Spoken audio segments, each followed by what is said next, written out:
Hello, everybody. For the number that we are actually in the hall, it seems a little odd that I am way up here and you are scattered about out there.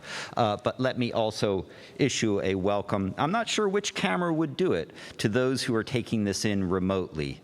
Welcome. Welcome. Okay. That's probably the last time that I'll do that. And ironically, in a way, the point of departure for my remarks is the chamber of chamber music. And we typically and correctly associate something small scale, private, or at least semi-private, maybe even an intimate and domestic context.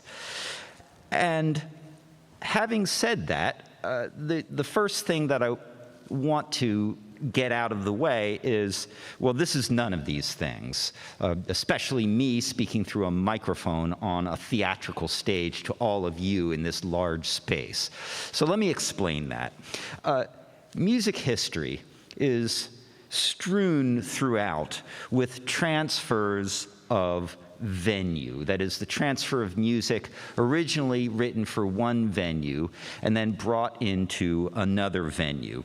For instance, and because I'm a music historian, I'm going to go in historical chronological order. So from the Middle Ages and the Renaissance, the use of popular songs, even street songs, for compositional material in the setting of the church mass, or opera tunes in the Baroque era arranged for the harpsichord. I'm talking about the operas of Jean-Baptiste Lully during the late 17th century, ultimately arranged for private consumption on the harpsichord, or Beethoven's orchestral symphonies transcribed by Liszt for piano.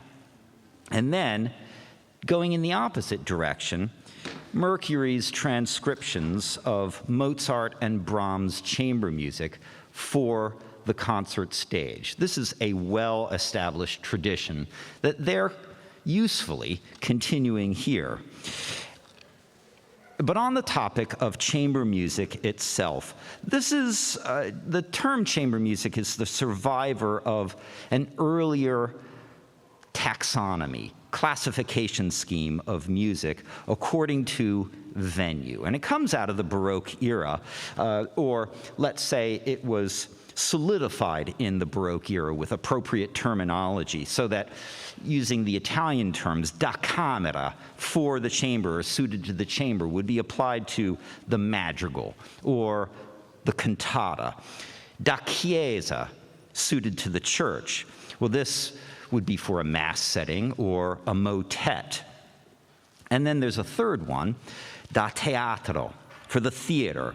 Opera and oratorio are genres suited to those venues. And suitability is the key word here. You can play these musics in different venues, in different contexts, but there was an understanding of genre and even musical style originating in suitability for one place or another. And our sense of chamber music preserves that, but with some significant alterations that I'm going to get to. Now, to speak a little bit about musical style conditioned by venue. I'll continue to reach back into the Baroque era, and then I'll stop. I'll get up to Mozart and Brahms.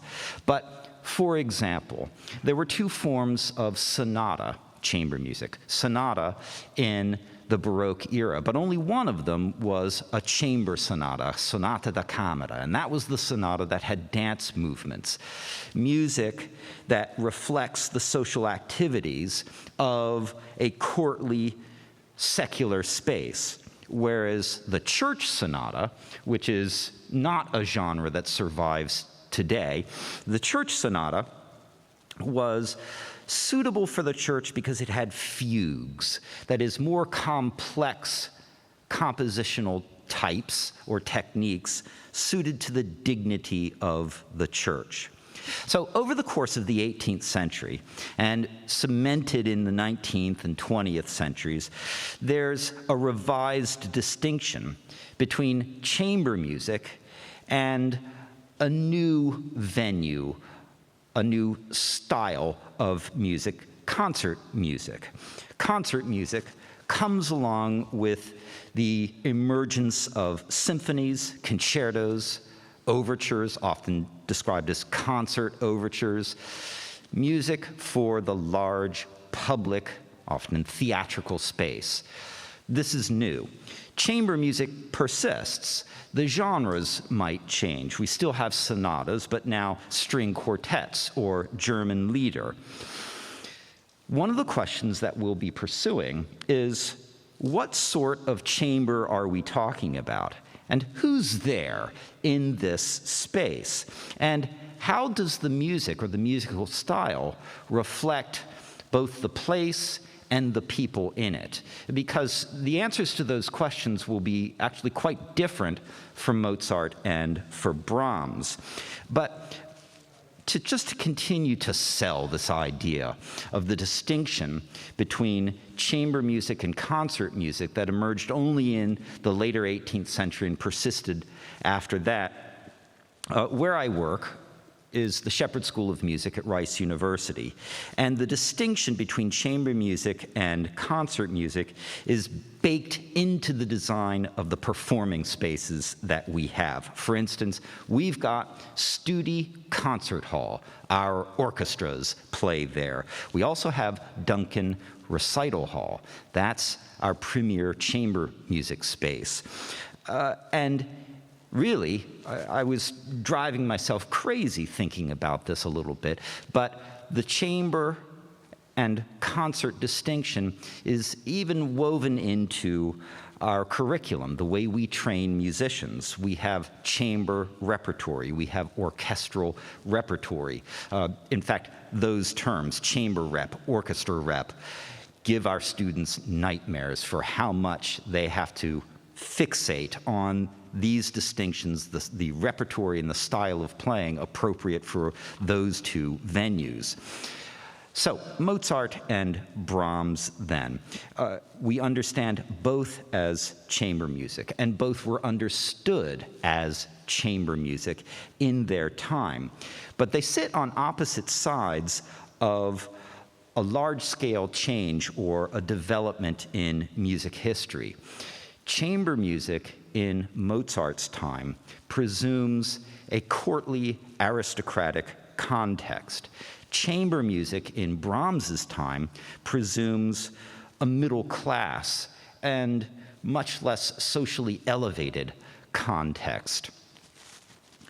So the difference between these two pieces, or let me say this, the argument that I would make for the stylistic differences between these two pieces, apart from the chronological one, Mozart is composing his quintet in 1790, Brahms his sextet in 1860. So there are a number of stylistic changes in those decades. But the argument that I want to make or pursue is that we will find a lot of the design of the individual pieces reflecting the specific chambers or domesticities for which they were conceived. Mozart is Kammermusikus to the imperial court of Vienna. So he's writing for sophisticated patron connoisseurs, but listeners by and large. That is, he and the chamber musicians playing are hired members of the household to play for this listening audience. But this listening audience can be counted on to be sophisticated connoisseurs of music. They are the most intelligent, or not intelligent, rather, they are the best educated members of society that Mozart can reliably count on to be listening to his music. So his quintet, evidences his response to this particular audience in its features. And I'll just run down a couple of the features, and I wrote about them at greater length in the program notes. But let me remind you that the opening movement bears a formal experiment in which the introductory music is woven into the proper allegro portion of the first movement in a distinct, sort of ear-catching and innovative way. This is the kind of experimenting that you might do among a circle of the educated elite. Then there's the tonal plan of the slow movement. And I didn't know this quintet that well before I started listening to it to prepare my remarks. And I will admit to you, I was faked out by the tonal plan. That is, where I thought we should be going, given that this is another so-called sonata form movement. There's a plan. I know it very well. I've heard lots of sonata form movements, and this did something different. Specifically, the dip into the minor mode for the contrasting theme just threw me for a while. I wasn't sure where I was in the music, and that challenge represented the challenge of sophisticated courtly chamber music. And then the last thing, these first two examples, in a way, are warm-ups compared to the finale. The finale is a tour de force of contrapuntal technique. And I'll explain what I mean when I say contrapuntal technique. Counterpoint literally means note against note. And when we talk about counterpoint, we're talking about a musical texture of several parts that are not doing the same thing at the same time. In fact, they are independent simultaneous parts. And the relationship between these independent parts oftentimes is imitative. What one thing does, another thing will do, but at a different time, and vice versa. And in Mozart's hands, especially in the last few years of his composing, he was very interested in contrapuntal technique. And what he would do is introduce several different ideas at one or another point, and then bring them back piled on top of one another. And that's exactly what's happening here. But to my delight in discovering this piece, it's another sonata form movement. And typically in Mozart, he reserves the counterpoint for the unstable developmental moments of his sonata form. But in this case, counterpoint is woven into the presentation of the themes. That is, the stable introduction to the themes themselves also have this injection of counterpoint. Who could comprehend such music on a first hearing? Well, the imperial royal household for whom Mozart was writing. This is some of his most sophisticated music, written for an audience that was primed for it. And in fact, one of the things inspiring my remarks about Mozart is a book that came out about 5 or 6 years ago, Mozart at the Gateway of His Fortune. And the main thesis of that book is kind of an obvious one. Mozart, before the last few weeks of his life, had absolutely no inkling that he was going to die. But we historians write his biography in full knowledge of his early death. But if we sort of lose that hindsight perspective for a moment and look at what Mozart was doing in the last few years of his life, it's not the prelude to a tragedy of his death, but in fact, Mozart exploring new and potentially lucrative opportunities. And the argument in this book, then, is Mozart has been appointed chamber musician to the Emperor Joseph II. And it's a golden opportunity. And we can look at his chamber music as Mozart exploiting that opportunity fruitfully. And this piece is an example of that. Now, if we go to Brahms, we have still chamber music, but a vastly different context.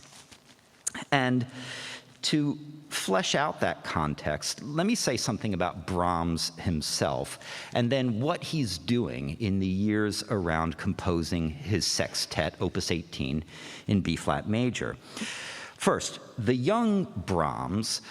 Brahms is in his 20s, and a description that captured my attention of Brahms at this time illustrates to some degree where he is placing himself. And in a word, he is placing himself away from or outside of the larger public mainstream. So here's the quote.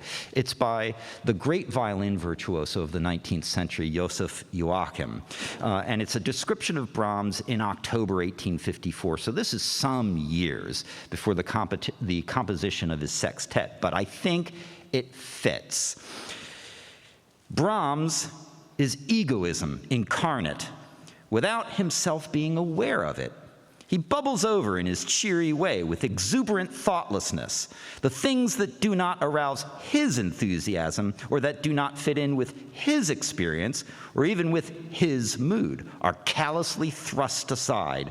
He will not make the smallest sacrifice of his intellectual inclinations. He will not play in public because of his contempt for the public and because it irks him, although he plays divinely. So, this is a description of Brahms around the age of 20. He will mature, but his separation from the public is something that sticks for a good number of years after that 1854 description of him. So, to give you two further dates, in 1857, Brahms gets a job as piano teacher, pianist and conductor of an amateur choral society in a small northern German town of Detmold. And the job is only 3 months in the fall during the year. But he continues to do this for 3 years. Between 1857 and 1860, he's in Detmold in the autumn conducting this amateur choral society. Then in 1859, he founds an amateur women's choir in Hamburg, and he did this for 3 years. Now, what's significant from both of these contexts is amateur music-making societies. Brahms, in his temporary retreat from a larger public, from the concert stage, is seeking his musical life elsewhere, and this is where he's doing it at this time. And when I emphasize Brahms retreating from the public, the main event that I'm referring to is the failure of his first piano concerto, his piano concerto in D minor, which he presented, and it was poorly received, and he continued to work on that thing after that experience. But in the moment, in the late 1850s, it just pushed him further into his own private space, in which he is further refining and finding his compositional voice. So his Opus 18 string sextet is one of the major pieces of this period, composed in 1860. But not only does it come out of this retreat from the larger public stage, it also takes place during his ongoing development as a young composer, in which he is researching folk music and ways to use folk music in his own compositional idiom. He's also researching historical musics from the Renaissance and the Baroque in particular. And he's also studying counterpoint. So, the sextet, then, it stands at the head of a number of major chamber music works that historians, some of them anyway, associate with his maturing compositional voice. So there's this first sextet, the piece on the program tonight. There's a second one 5 years later. There are 2 piano quartets.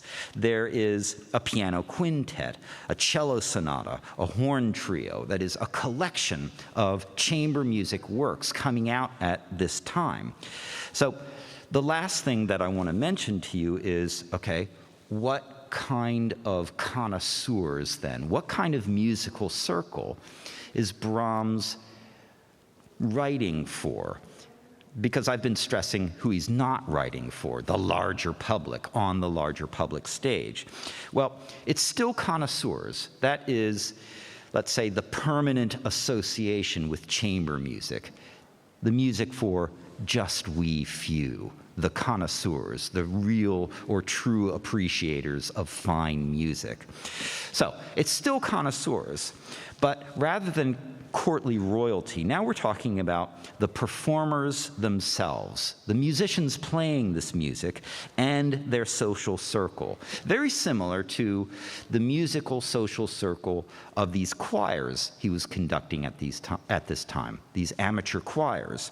So middle class, connoisseur consumers.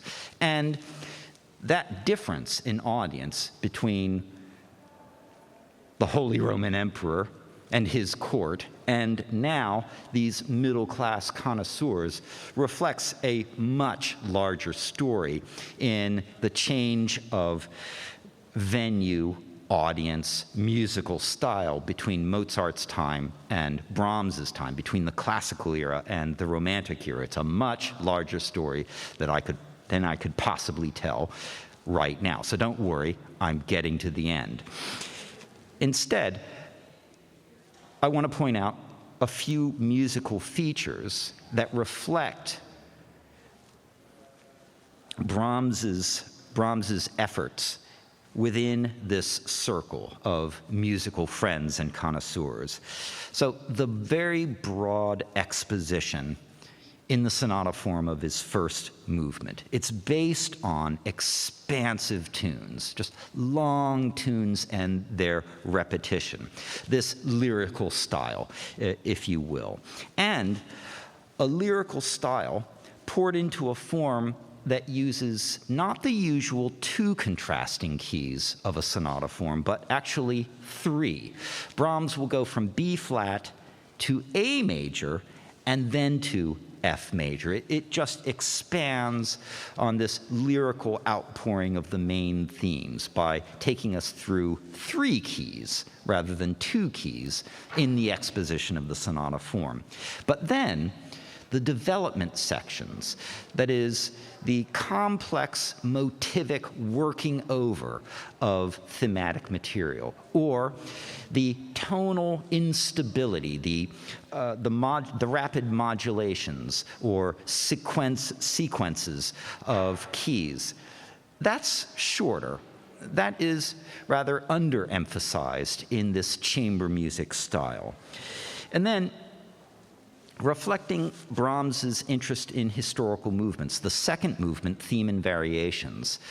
The theme itself is a form of folia, and this is a genre right out of the Baroque. So Brahms writing folia variations reflects his interest in historical musical styles. It shows him broadening his scope as a composer, and it is one of those exotic sorts of interests that come into his chamber music phase as a maturing composer. Then what I described as sort of the folk-like or rustic scherzo. This is yet another stylistic turn incorporated into his developing voice as a chamber musician, though. And then the last movement, it's a rondo form. But rather than the usual plan of the rondo form where you get a main theme and then these digressions or episodes, and often developmental. Rather than that, his rondo form comes off really as a sequence of contrasted tunes. So again, that concentration on a lyrical, tuneful style suited to chamber music, but now a chamber music that represents a social gathering of friend, connoisseur musicians, rather than the Emperor Joseph and his court as you had in Mozart's time. So that ends my prepared remarks. I am willing to take on questions despite the vast distance between us. And we'll just see how it goes, if there are any questions. You're not obligated, and there's no exam. But if there are questions, I'm happy to try to field them. And if not, enjoy the show, and thanks for your attention. Bye-bye, everybody.